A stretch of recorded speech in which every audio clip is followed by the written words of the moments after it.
Alright guys, welcome back to Formula 1 news. A dramatic turn in the driver market today. Sergio Perez has undoubtedly been majorly underperforming over the last few rounds of Red Bull, and Christian Horner has made it very clear they need more from their second driver, given the challenge of Max Verstappen. Reports are today emerging that yes, Perez signed a new 2-year contract, but the clauses in that contract specify that effectively, if Red Bull want to get rid of him, they can do so at any time. This opens the door to other options still for Max Verstappen's partner next season. It is not guaranteed at all to be Sergio Perez. That means that Carlos Sainz and potentially Daniel Ricciardo are now very much back in the running. Very much intrigued to your thoughts in the comments below. Hit the like button if you enjoy. Subscribe if you're new as always. I would greatly appreciate it. First of all, the Formula 1 movie that's been expected now for some time. It is coming out summer 2025. I think Hans Zimmer's going to be doing the score for this as well. So like, even if the movie ain't great, I'm sure the music's going to be good. But it's going to be called Formula 1, or F1 actually, technically. So I don't know how much somebody got paid. I'm sure there was some sort of marketing agency that got paid several hundreds of thousands of dollars to come up with this name,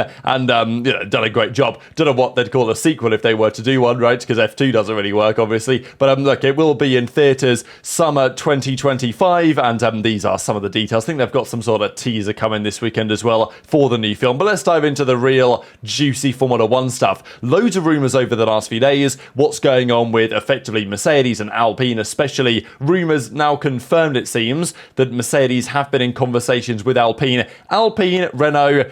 They are in an interesting spot. Apparently, Renault are basically going to say, all right, our engines suck. We're probably not going to do a better job in 2026. Let's just not even bother anymore and buy engines from somebody else, which is obviously embarrassing.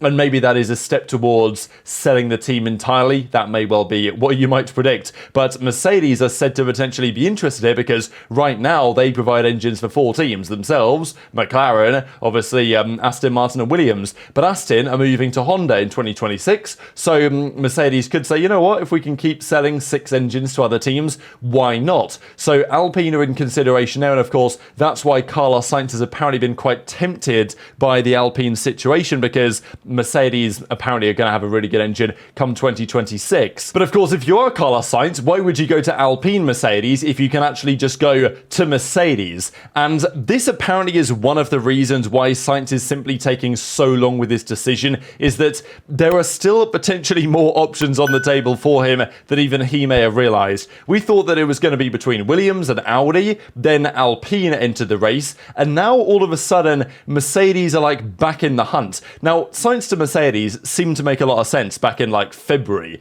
But then it became somewhat clear that actually Sainz would prefer not to just be a seat warmer for Antonelli. And if Sainz goes, he wants like a 2-year deal or something. And I think Mercedes said, you know what, we're not really so keen to do that. If you want to do a 1-year deal, fine. But anything more, and you don't really want to do that as a driver, because going into 2026 with the brand new regulations, you kind of want to have some idea what you're going to be doing. But Kimi Antonelli has obviously not had a great time in Formula 2. I don't know how much that's changed the opinion of Antonelli by Mercedes, because every time he gets in their Formula 1 car, he seems to massively impress them. But nonetheless, Toto Wolff is now talking about how, well, they need to make sure Antonelli can perform in cold water. They may need to make sure that he, swims and doesn't sink, right? Because right now, Antonelli's in a tricky spot where his car isn't very good, the Prema. He's not performing individually that well either, though, but neither, to be fair, is Ollie Bearman, of course, his teammate, who is going to drive the Haas for next season, despite the recent poor Formula 2 results. So, and Antonelli is ahead of Bearman in the championship as well, so there is that at least to consider. But at the same time, there's obviously pressure on Antonelli now, and it seems like Toto Wolff is saying, okay, let's just see how he handles it before we put him straight into a Formula 1 car. So all of a sudden, there's now talk about, well, is Sainz now an option again for Mercedes? And would they go for a Russell-Sainz partnership rather than signing Antonelli? And actually, there was discussion, obviously, as a result of this. And apparently, Toto Wolff told Sky Italy the following, that the chances... Now, I'm sure these aren't actually the real percentages in Toto's head. But to make things reasonably concise, Sainz a third, Antonelli a third, Verstappen a third. So obviously, he wants Max Verstappen. I don't know what, chances he really considers that of having. And lately, I would have said that it's, like 85% Antonelli, 10% Max, and then 5% somebody else. But Toto says no. Antonelli has a good chance, but it's not a guarantee. Sainz is now back in the mix, as of course is Verstappen if they can get him. So I don't know what's going to go on at Mercedes, but it is quite fascinating, especially because there are reports that Sainz has basically accepted the Alpine arrangement, and he's going to go there instead. But then again, what if the Red Bull seat is available? Because we're going to discuss that in the coming minutes, that all of a sudden this Sergio Perez thing is nowhere near as secure as you may have thought that it might be. So let's talk about it, right? Of course, we've got practice at Silverstone to discuss in a few minutes' time as well. But today, Christian Horner was asked the question, Perez, what's going on? Why is his form so terrible? Max is winning races or getting close to it or fighting for the wins. Yes, his car isn't as dominant compared to the McLaren as it once was, but nonetheless, where is Sergio Perez in all this? Surely Max needs the support to try and win the Constructors. Max needs the support against the two McLarens that are often fighting him down at the front of the field. And, you know, he can't win every single battle. That's not going to happen forever. And, of course, he did technically win the battle against Norris after they're coming together in Austria, but he didn't end up winning the race. And even then, Perez wasn't even able to finish ahead of Max, right? Max had a incident with, literally a crash with Lando, got a puncture, got a 10-second penalty, pitted, changed the tyres, fixed the damage, and then was out there again, still finished ahead of Perez. So Horner said, we thought the contract would help him. It's something Checo is working very hard on, and he knows. Look, this is a sport where there's no hiding, particularly with Max as your teammate. He knows he's being measured against the very best. We need him up there supporting Max. There is 2 McLarens, 2 Ferraris, 2 Mercedes, and we desperately need 2 Red Bulls. So, Horner very clear on what we're all thinking, to be honest, at home, that in the fight with Max, as he says, some weekends it's Ferrari, some weekends it's Mercedes, most weekends it's 2 McLarens, certainly at least 1 McLaren, and then 1 McLaren not too far behind, certainly not as far behind as Sergio Perez is. So Horner's making it quite clear. Horner, I'm sure, likes Checo, and there are reasons why Checo would get the extension. I mean, even Helmut Marko quite heavily implies it's largely due to the contract-related stuff in terms of endorsements and the sponsorship and the merch sales in Mexico and these other factors.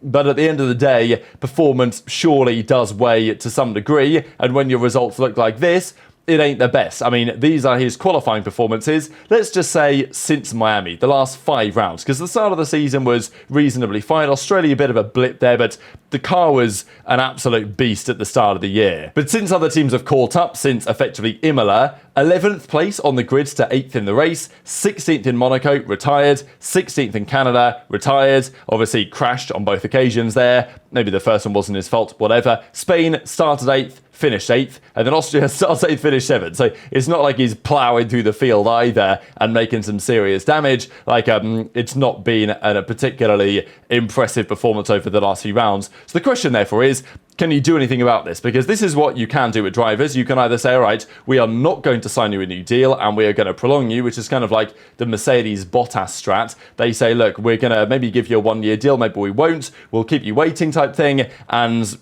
make sure you perform, because if you perform, sure, a lot of pressure, a lot of stress, but that's going to be best for the team. Some drivers, though, they might perform better when they're relaxed. They don't have to worry so much about all the outside noise about contracts and stuff. So get them signing a new deal, get them locked in, and then they'll be relaxed and focused and, the team believes in me. Okay, I can go out and do my best work. Neither of those really seems to work for Perez, and certainly in this case, they've signed his new deal, the 2-year extension, by the way. Okay, maybe it's a 1+1, whatever. The reality is, doesn't seem to matter, because Toby Gruner and AMUS say, very, as I always say, well-informed sources, we hear Sergio Perez could be in danger of losing his seat if he doesn't improve his performance. One of the real bombshells here, however, is this. Daniel Ricciardo would be first on the list to take over the Red Bull cockpit. So Yuki Tsunoda must be sitting there like, are we serious, lads? You've re-signed me to RB. I'm outperforming Danny Rick, and all of a sudden Ricciardo's the man that might be going to the Red Bull. So if this happens, I will be kind of mind blown, and I would be somewhat surprised if Ricciardo is the chosen one, just because it's not like he's done that much against Yuki to prove that he deserves the Red Bull seat. If anyone from RB deserves it, it's got to be Yuki, right? But that is not necessarily how the world always works. But the belief is that Perez's performance contract, or his contract in general, basically said and has performance clauses, strict performance clauses, is that, look, sure, Perez, you got the 2-year deal, well done, we're going to pay you this. But if you suck, we can fire you at any time. I think apparently there's some clause effectively to that effect, where yes, Perez has the extension, but it doesn't really amount to much. And if Red Bull want to get rid of him, they can, even though he is year zero of a 2-year deal. If Perez ain't performing, and he isn't right now, he's going to be gone again. So interesting strategy here from Red Bull because, I mean, obviously Horner's putting the pressure on himself in the interview, and apparently the rumours in the press are that the same thing is going to be happening for Perez on the track through other sources. So Perez simultaneously has a new deal and therefore could be relaxed, and additionally has all the pressure on him again because now it doesn't seem like it's going to be a done deal at all that Perez is going to be locked in to this team. So the question would then be, if Perez is gone, is Ricciardo the most optimal replacement? And yes, he has had a bit of an upward trajectory, decent time out in Canada, and apparently if he continues his trajectory, Ricciardo in Silverstone, in Budapest, and then in Spa, and Red Bull basically in Perez doesn't much change, then Ricciardo could be in consideration to replace Perez. Helmut Marko, as always, wading in here and says, we will know more by the summer break. So not denying anything, right? Basically saying, yeah, this is a possibility. And we know that Marko probably doesn't really like either of those guys, Ricciardo or Perez. Probably sees them both as not being really up to the task of some of the other drivers that he could put in the car. But would Marko be happy to see the back of Perez in the Red Bull? Probably, let's be real.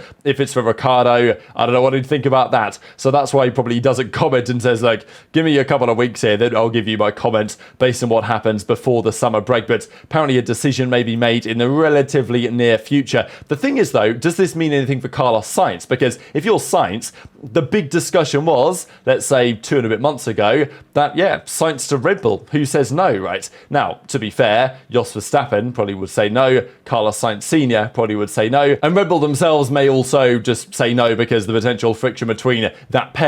But nonetheless, Sainz is still available because he's let another deadline that Williams set him to sign a deal pass. So Williams might just say, all right, screw you, Carlos, like, we're going to do our own thing and get Bottas back, or whatever they might decide to do. Talk about Alpine, but all of a sudden it's like, well, hang on a second, the Red Bull seat might be possible. And this is why Sainz is sitting there saying, yeah, waiting on these plans is causing me some stress. But you got to wonder why he's waited so long. Like, I think clearly there is something else that's arrived on the table, because if there wasn't, then you wouldn't imagine he would be speaking or at least waiting this long. So what do you think about this, guys? Do we expect that Sainz might have a potential Red Bull deal on the table? The discussion has really been that ain't going to happen. There's a feeling that Sainz is basically off the cards for Red Bull just because the whole Sainz Verstappen thing and Toro Rosso back in the day didn't end especially well. So I don't think they're looking at Sainz, which means that if they are going to drop Perez, it's basically Danny Rick, isn't it? Unless you want to put Yuki in and just say, well, because technically Yuki's contracted to Red Bull Racing and then I think they loan him out to RB. I think that's how it works, contractually speaking. So still potentially a lot of cards to be played here in this driver market. But let's talk about the practice sessions there at Silverstone, because this was Isaac Hadjar nearly putting Lando Norris into the back of him, right? It didn't really get out the way. Lando was a bit confused and they nearly had a rather high-speed collision, but both of them eventually got away with it. Changes, of course, to the Red Bull. They've brought a package.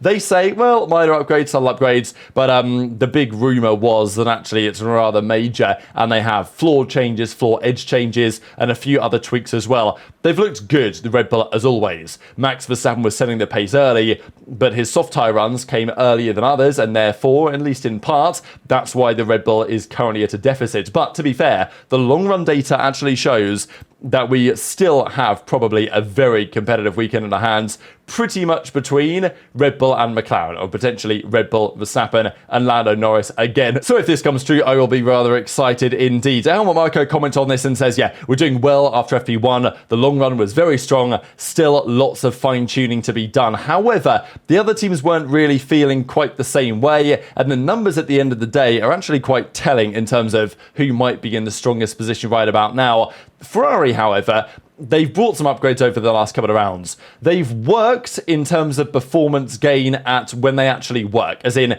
if the world was perfect and they didn't have any downsides, they would provide 2.5 tenths of an upgrade, which is a big deal for Ferrari. The problem is, the car is more unstable. Leclerc was running at a reduced power mode, but most teams really do that, to be honest, because saving the engines, what's the point? This type of stuff. But the issue for Ferrari is that Leclerc is pretty happy or happier with the updated version, the newer version of the car. Sainz kind of prefers the older version. So that's a bit concerning. Like, Haas had the same thing last year where I think Hülkenberg went one way, Magnussen went the other way. And it just shows that the upgrade is potentially not an upgrade, right? It's maybe one driver will prefer it, one driver will not prefer it, which does not exactly show that it's giving the performance they want to. The car clearly has maybe more potential, but it's also very clearly highly unstable, and Charles Leclerc is struggling with this. He's good at this track, obviously, as we know, but as he says, I really struggle in the high speed. I don't know if you guys can see how tricky the car is. And Ferrari know that it's on the edge. So the car's bouncing, they've got more downforce, but they can't use the downforce because they're running into these mechanical and aerodynamic related problems. So again, Ferrari's in-season development, as it stands, is not really looking to be all that special. And that raises actually big questions as to what they're planning to do for next year and the year beyond. And, if Newey hasn't signed the deal yet, I imagine they're going to be back on the phone. This, by the way, is the comparison between last year's Silverstone FP2 and this year's Silverstone FP2. So Ferrari a second faster, but that is a relative game, right? Well done, it's second faster than last year, but Red Bull 1.1 seconds faster, McLaren 2.4 seconds faster, and they were pretty good here last year, right? Like this was, Lando took the lead, right? He didn't win the race, Red Bull had more pace, Verstappen won the race, but nonetheless, McLaren are pretty good here last year. Mercedes have gained 2 seconds, FP2 to FP2, so it's obviously not the perfect comparison. It's practice sessions. Haas, almost 2 seconds they gained, though, themselves. Pierre Gasly, just quickly, will be starting from the back of the grid because he has had a 50-place penalty, basically. So, yes, 10-place penalty for each thing. They've taken a brand new engine because they've already exceeded engine parts. So, it is a classic Alpine shambles. We're basically halfway through the season, if not even there yet. And he's using an entirely new engine they're taking and starting at the back of the grid. It ain't great for Gasly. But it was Lando Norris today topping at both of the practice sessions. And this is a pretty crazy stat. This is not just British Grand Prix. This is any Grand Prix. For the last 12 years, there has been no time where a McLaren driver topped 2 sessions in a row on both Friday practice sessions. It was Hamilton, FP1, FP2, back in Brazil 2012. And 2024, the British Grand Prix, it's now Norris leading FP1 and FP2. So this was FP1. Okay, bit unrepresentative because Max was on a slower compound here, was not on the soft tyres, and was only about 0.3 off. Kind of all over the place. The second session was a little bit more telling, I would say, because most of the guys put on the soft rubber and were putting in the laps. Now, Verstappen put in his lap earlier, so the gap there is probably mostly track evolution, and if Perez is 0.4 off the fastest time, Max is going to be there or thereabouts, right, you would think, based on the delta between those two. But it's Lando with a 1:26.5. That's a pretty rapid lap time around here, I'm not going to lie. Obviously, Piastri, 1:26.8. Perez, Hülkenberg and the Haas, not far off either. Then Leclerc. Mercedes weren't great, 6.5 off here for Lewis. George was 7.5 off. Pretty tightly contested at this point. But as with what a lot of you guys want to know, how about the medium tyre, right? And how about the long run data? Just wanted to share this that the race point out. On the medium tyre, on the final runs that they did, so the long run data effectively, Norris was averaging a 1:31.8 over 7 laps. Max over 6 laps was averaging a 1:32.0. So in terms of lap time, there was actually a couple of tenths between Norris and Max, which is a pretty big deal if that maintained itself. So I think it's quite clear that maybe Verstappen will win, the upgrades are going to work, and it's going to become ever clear on Saturday then going into Sunday that, Red Bull have really locked in these upgrades. But I think right now it's absolutely all to play for in terms of who's actually going to win this Grand Prix. But very much intrigued to your thoughts in the comments below. Hit the like button if you enjoyed, subscribe if you're new, take care, and I'll see you next time.